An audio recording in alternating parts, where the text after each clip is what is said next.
તો હું કે મારી યુટ્યુબ ફેમિલી બધાને જય માતાજી અને જય શ્રી રામ મિત્રો. તો ફરી સ્વાગત છે તમારું એક મારા મસ્ત મજા નવા મિની વ્લોગમાં.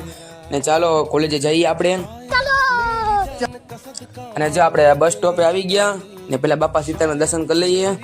અને જો આપણે બસમાં બેસી ગયા હી હવે કોલેજે જઈએ આપણે. જો સ્ટુડન્ટ બધા બેસી ગયા બસમાં. ચાલો કન્ટિન્યુ રહેજો. અને જો પછી આપણને રસ્તામાં દેખાઈ ગયો ઘોડો. अच्छा ठीक है.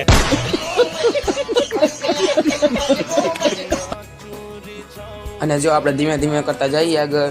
અને જો આપણે અટાણે કેવું મસ્તનું વાતાવરણ શિયાળાનું હવારું હોય અને ઠંડી એવી લાગતી હોય બસમાં, એક તો વાત જ નથી. અને જો પછી છૂટી ગયા આપણે અને આપણે જઈએ ઘરે હવે પાછા. જો સિગ્નલ ઊભા હી. રાજકોટમાં સિગ્નલ સિવાય કાંઈ નડે જ નહીં આપણને બીજું. अरे कहना क्या चाहते हो. અને જો પછી ઘરે પૂગીને આપણે મસ્ત મજાની ભેળ કરી હતી અને ખાઈ લઈએ હવે. દાળના દાણા, ડુંગળી, ટમેટું ને એવું બધું નાખીને. હાલો તમારે ખાવી તો આવી જાજો બધાય.